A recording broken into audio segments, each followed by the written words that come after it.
ભેરુ દાદા રામદેવજી મહારાજનો, સ્વામી સ્વરૂપાનંદ મહારાજની જય, ગૌપોદની જય.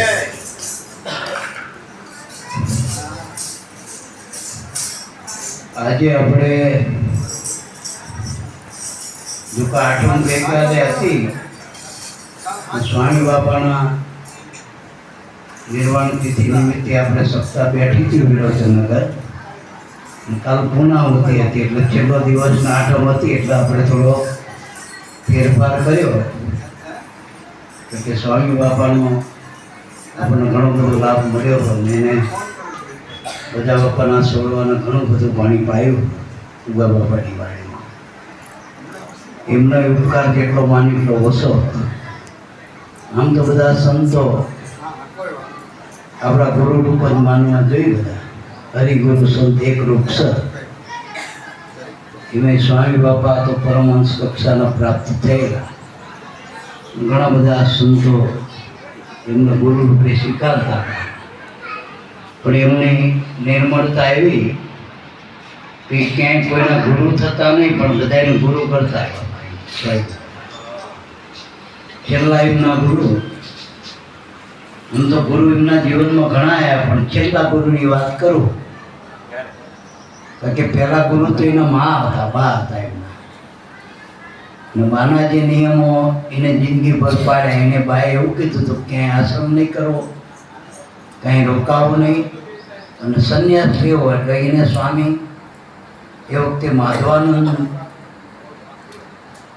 મહાત્મા ભાઈએ દીક્ષા લીધેલી હરિદ્વારમાં, કંઈક વેદાંતના બધા અભ્યાસ બધા કરેલા, વ્યાકરણ વેદાંત.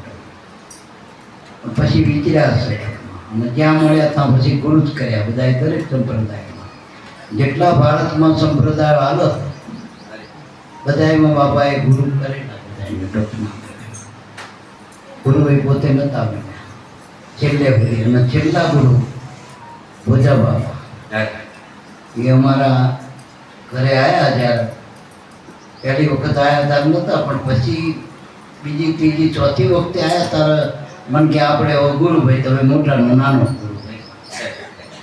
એટલે એ બાપા પાસે ઉપદેશ લઈને આવ્યા. પણ એમની સરળતા જીવનમાં એટલી હતી કે ગુરુ તો એક જ છે ને બધાનો આત્મા ને પરમાત્મા, જેને આપણે ચેતન કહી, પરમાત્મા કહી, આત્મા કહી, બ્રહ્મ કહી, જે વિશેષણો કીધા. કોઈ ઈશ્વર કહે, કોઈ ભગવાન કહે, વેદજીને નિર્ગુણ બ્રહ્મ કહે, આત્મા કહે. એ આપણે ભાષામાં ગુરુ કહેવાય. ગુરુ એટલે મોટો, એનાથી મોટું કોઈ નહીં, એ પૂરું થઈ જાય. એટલે કે હું જ બધાને ગુરુ માનું આખા જગતનો, તો હું કોનો ગુરુ એમ કહેતો બાપા. બધાને જગતના ગુરુ રૂપ જોઉં. એક કૃષ્ણ ભગવાનનો એક શ્લોક છે, એમાં થોડીક સમજણમાં થોડો ફેરફાર થતો હોય કે વસુદેવ સુતમ દેવમ કંસ ચાણો મર્દનમ દેવકી પરમાનંદમ કૃષ્ણમ વંદે જગતગુરુ. એમાં આપણે એવો ભાવ કરી બધા પહેલી નજરમાં એવું બધા સમજતા હોય કે કૃષ્ણ આખા જગતના ગુરુ. અને અત્યારના બધા લોકો જગતગુરુ લખાવે, જગતના ગુરુ માને, તમે જગતના ગુરુ. પણ બાપા એવું કહેતા હતા કૃષ્ણ એટલો જ્યારે આ દેહમાં આવ્યા, કૃષ્ણ તો આત્મા જ કહેવાય, પણ કૃષ્ણ આખા જગતનો ગુરુ રૂપ માનતા. બસ ટૂંકમાં જગતનો ગુરુ રૂપ માનવું એમ. બસ જગત આખો જ ગુરુ રૂપ છે, બસ એવું ભગવાન માનતા એમ ટૂંકમાં. એટલે સ્વામી બાપાની ઘણી બધી એવી નાની નાની બાબતો હતી. એટલે આપણને ભોજા બાપા જેવા સિદ્ધ પુરુષ મળ્યા, ઘણા જન્મોનો એનો પોતાની કમાણી, ઘણા બધે ઘણા લોકોમાં ફરતા ફરતા ઉગમપદમાં આવી ઉગારામ બાપાનો અંતરો વઢી આપણને બધા એને સ્વીકાર્યા. એની મોટાઈ હતી. જોકે ભોજા બાપામાં પરમાત્માના દર્શન કરવા બહુ કાઠું કામ હતું, કારણ કે એની કળા એવી હતી કોઈ ઓળખાય એવી નથી, અકળ કળા. આવ સામાન્ય માણસ જેવું જીવન સાદું જીવતા. બાળકની સામે બાળક, વ્રત સામે વ્રત. વડિયામાં સ્ત્રી પુરુષના ભેદ બાબા નહોતા રાખતા. એવું શુદ્ધ જીવન કોઈના સંસાર ક્યાંય અડવા નથી દીધો એમ. નકર પરિવારે ઘણો બાપાનો 5 દીકરા ગુરુની કૃપાથી. 2 ઘરવાળા હતા બાપા. વળી ભાઈ હોય ભાંડુરા બધું મોટું પરિવાર, કુટુંબે મોટું બાપા. પણ છતાંય ક્યાંય આસક્તિ ક્યાંય અડવા નથી દીધું જીવનમાં. એના જીવનમાં ભજન કરું, ભજન કરાવો. પછી કોઈ મોટા આશ્રમોના પ્રલોભોના નહીં, કોઈ માયાનું કોઈ આસક્તિ નહીં. કોઈને કંઈ કહેવાનું નહીં, તું આમ કર તેમ કર, જે કરે બરોબર બસ કરવા. એવું જેમ મા બાળકોના હાસવે બધામાં એક વાના પર એમનું ધ્યાન હતું. દરેક રાજા કરંકના ભેદ ન થાય, મારું તારું નતું. એવું આપણે આગળ બાપાનું જીવન પડ્યું. રજા બાપાનું, સ્વામી બાપા મળ્યા, બીજા બધા આપણને જે કંઈ સંતો મળ્યા, જેને લાભ મળ્યો.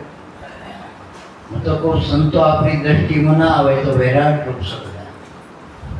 પણ આપણે જો સંતોની દ્રષ્ટિમાં આવી ગયા હોય ના કેમેરા, તો આપણું કામ થઈ ગયું.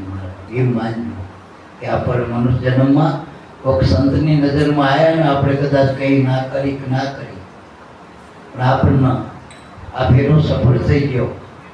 84માં ટૂંકમાં નહીં જવું પડે, બીજા જન્મમાં નહીં જવું પડે. મનુષ્ય સિવાય જન્મ મળશે તો મનુષ્યમાં મળશે, અને એવા મનુષ્યમાં મળશે કે જ્યાં ભક્તિ છે. ગાયો કોઈનો અધૂરો નહીં રહેવાનો રહે ને, તો એ પૂરો કરાવવાની જવાબદારી આપણા સદગુરુની, આપણા પરમાત્માની. પણ વળગારેની વાત છે મારા, શિલાશાસ્ત્રીની વાતો નથી. એટલે કઈ ખબર પડે કે ના ખબર પડે, પણ જે સંતો આપણા જે રાય હાલ્યા અત્યારે વર્તમાન ધારી જે પુરુષો છે, અનુભવી પુરુષો, એના દિશા દોર પ્રમાણે વાય હાલ્યા જઈને તો આપણે પાર પડી ગઈ. નાનું અમથું દાખલો દેતો હું, પેલા ધર્મરાજાના પાછળ કૂતરું જીવ તો એ તરી ગયું સ્વર્ગમાં. આપણે તો મનુષ્ય ગુરુના બાળકો મારા. બહુ બુદ્ધિના આમ આગળ રાખવી નહીં. પછી બીજા શું કોઈ કરે, આપણે શું કરવું એ વિચારવાનું. બીજા શું કરે એ જોવા રહી, એમાં આપણું બગાડી રહ્યા. ટૂંકમાં એટલો સમય આપણો બગડી રહે. જેને જે કરવું એ કરે, પણ આપણે શું કરવું? તો આપણા ગુરુએ કીધું કે આપણે ભજન કરીએ, હાજી કમાઈ. આ માણસ અત્યારે બજારમાં વ્યાપારી હોય તે કોણ માણસ આવ્યું તે નાતના તે જાતના જવારેકીના ધંધામાં ધ્યાન હોય. આ ખેડૂત જ્યારે ખેતી કરતો હોય, દાણા ઓળતો હોય, પછી આજુબાજુના ખેતરમાં શું આવ્યું એ જવારેકીના ખેતરમાં શું વાવવું એ જોવો તમારા બાપ. આપણે ખાસ એ ધ્યાન રાખવાનું. ગુરુના બાળકોએ, આપણા ગુરુએ જેથી આપણને શ્રીમુખ સ્વીકાર્યા અને જેથી આપણને આ બોધ આપ્યો, વજન આપ્યું, જે સમજણ આવી, જે રીતિ આવી, થોડુંક વર્તમાન પાડવાનું, પડે ભજન કરવાનું. અને ભજન કરશું તો જ પાર પડશું. નહીં તો નમૂડિયા, અત્યારે નમૂડિયા હોય ઘરમાં નહીં, મા બાપને નથી બોલાવતા. એટલે દેવી દેવતામાં આપણે યોગ પ્રાપ્ત થયો, દેવયોગ પ્રાપ્ત થયો ગુરુ મળ્યા પછી. મનુષ્યનું શરીર તો કુદરતે આપણને કર્મના અનુસંધાનમાં આપ્યું, એ કુદરતની મોટી દયા કહેવાય. કે આટલો બધો મનુષ્યનો દેહનો પણ મહિમા ઘણો. કોટી જન્મના પુણ્યથી મળ્યો મનુષ્ય અવતાર. મનુષ્યનું શરીર મળવું એ પણ મોટું પુણ્ય ભાગ છે. એમાં સંતો મળવા, સંત મળ્યા પછી આ ભજન મળવું ને, આ યોગ પ્રાપ્ત થવો. અને આ યોગ સામાન્ય ના માનતા. જે ગીતામાં ભગવાને કીધું કે આ યોગ મેં સૂર્યને આપ્યો, સૂર્યએ મનુને આપ્યો અને ઈશ્વાકુને આપ્યો. એ પરંપરાનો યોગ મને તમને પ્રાપ્ત થયો. હમણાં આપણે ભાઈશ્રીની કથા થઈ વિરોચનનગર, અને એને હાથ દાડામાં સાર તમે તપાસ કરજો એ કથાનો સાર.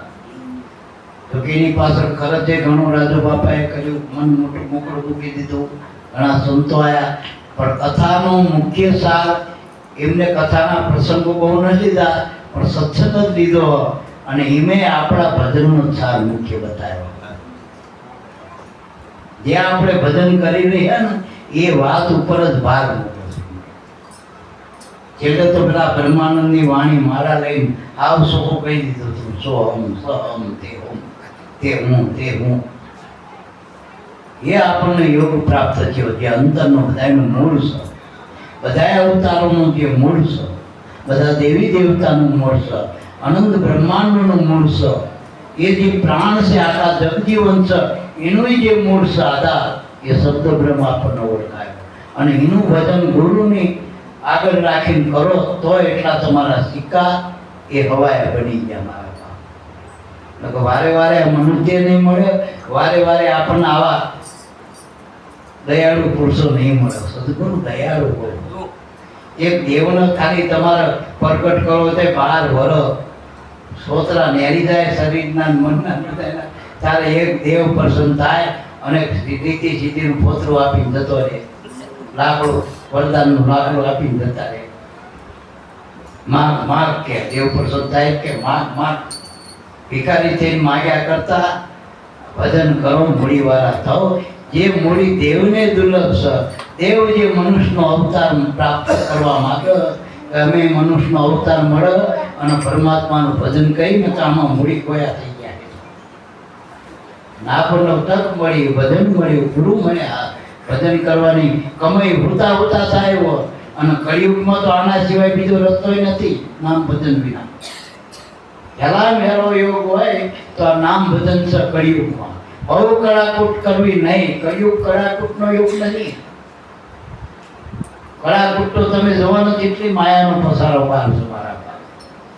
લોકો સુખની માયા એટલા બધા આંધળા થઈ ગયા, ગાંડા થઈ ગયા, કઈ જોતા જ નથી. શરીરના ભોગે, માયાના, સંપત્તિ, પરિવારના ભોગે એટલા બધા આંધળા થઈ ગયા. ભૌતિક સુખમાં અધ્યાત્મ ભૂલી ગયા. જે આપણો ઉગારો કરવો હતો, જે ધ્યેય લઈને આવ્યા હતા, લક્ષ્ય લઈને આવ્યા હતા, અને એ ટોળા ભેગા થઈશું તો આપણે ભૂલા પડી જઈશું. એ આપણી માયા ના આવે તો આપણે સુતા લબડ્યા જરૂર નહીં હોય. આપણે આપણું કરી લેવું, ગુરુ મળ્યા પછી ભજન કરી લેવું. અને ભજન વગર છૂટકો નથી મારા પાસે. એટલે આજનો સંદેશ આઠમનો એટલો જ છે, બધાનો સાથ. આઠમને આપણે એટલા માટે આપણે મનોરંજન માટે ભેગા થતા નથી. એક વડિયાથી તીરુ બાપાએ આવડે સળંગ આવીને આપણને લાભ આપો. બધા મહાત્માના ઘરના, પરમાત્માના ઘરના, ગુરુ ઘરના સંદેશા લઈને બધા સંતો આવે. એ આપણા હૃદયમાં ગુરુના ભજન થયાવવા માટે આવી રહ્યા.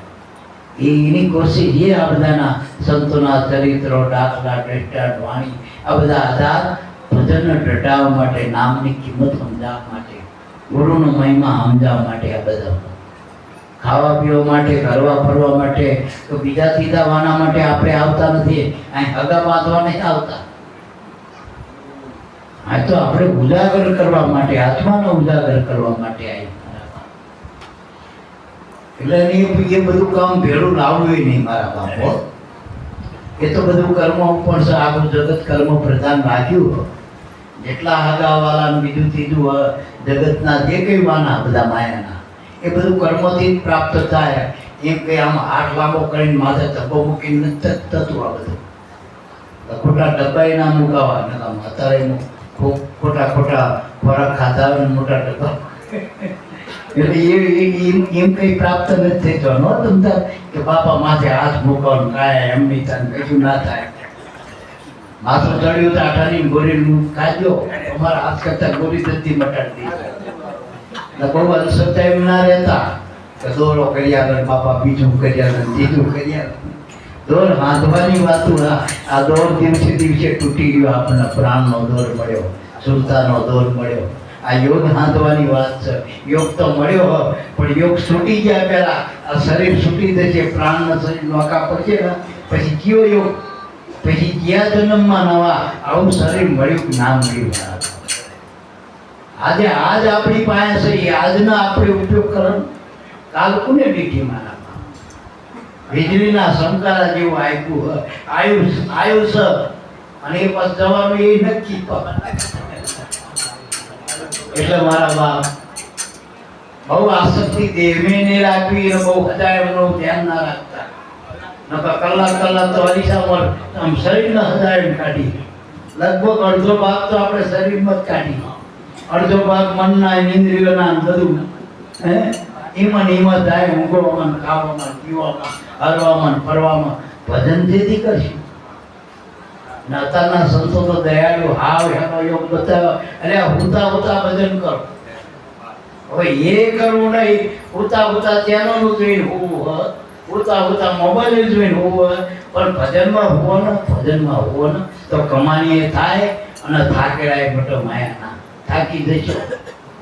સવારમાં હલકા શરીરે ઠેકાણા નહીં હોતા, મૂડ નથી. હવે નવું મૂડ નથી. જો માણસ મૂડ ના હોય, જો ઘણા પૈસા ના હોય તો મૂડ ના હોય, ઘણા કોઈ બોલાવને મૂડ ના હોય, ઘણામાં બીજાના લુગડા જોઈને લુગડા બરોબર ના તો મૂડ ના હોય. બીજાની હરખામણીમાં હરખામણીમાં મૂડ કોઈ નાખ્યા એના કરતા ભજન કરો તો 24 કલાક પાવર છે. પાછા કોઈ હરખામણા નહીં, કોઈની હારે મેરી બહુ પડશો નહીં. ભજન કરી લ્યો બસ. આ તો મહાપુરુષનો બરસ એટલે કે અમારું શું, તમે ભજન કરો કે અમારું કમિશન નથી હો બા. તમે એવું ના માનતા કે તમે ભજન કરશો 10% ભરત બાપન મળશે. આ જાહેરાતો નથી કરતા, પણ થોડુંક અમને એવું થાય અંદરથી સારું આ બારમાં બધું કુટામાં રહી જઈશું. અત્યારે તો માયાજાળ એટલી બધી વધતી થાય, પૂરું બોલાવણીની વાત વધી અત્યારે દુનિયા ટૂંકી થઈ ગઈ. પહેલા ત્યાંથી અમદાવાદ જોયું તો કેટલા વાને અમદાવાદ પહોંચતા, કોકે ગામમાંથી અમદાવાદ જોયો હોય. અત્યારે માણસ અહીં બેઠો અમેરિકા ફરી આવો, ઓનલાઈન બધે ફરી આવો. જગત ટૂંકું થઈ ગયું, માયાનો પસારો મનમાં વધી ગયો. એટલે ભજનના આપણે શોર્ટકટમાં પકડવું હોય તો પેલા શરીરની સ્થિરતા પકડો, અને શરીર સ્થિર નથી રહેવા. એકે 84 માલે એકે આસન તમે કરીએ કેમ નથી, પણ આ ભૂતાસન તો કરો 85 મિનિટ.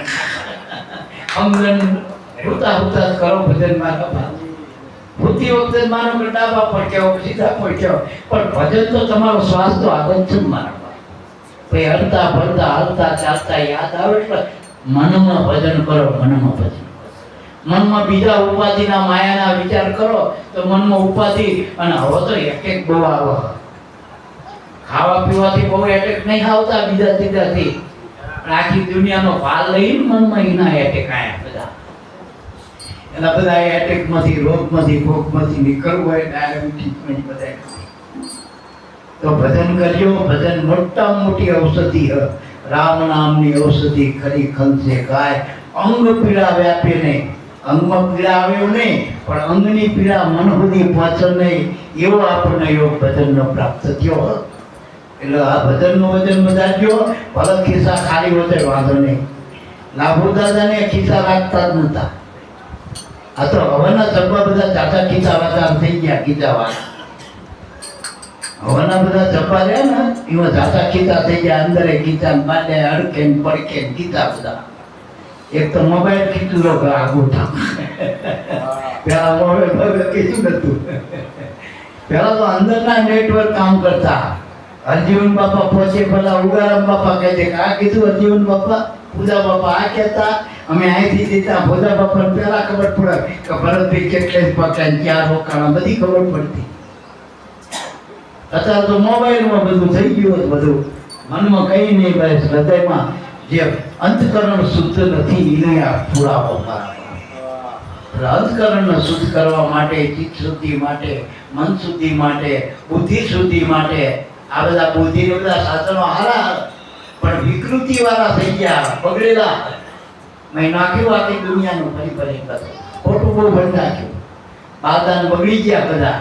એટલે એને શુદ્ધિ કરવા પહેલા માટે સંતોનો સમાગમ કરો, એની નજરમાં આવો, અને જે ગુરુએ આપ્યું આ ભજન આપ્યું એ ભજનથી યોગ આપણો સુધરશે, મન સુધરશે, તન સુધરશે, આખું જીવન સુધરી જશે.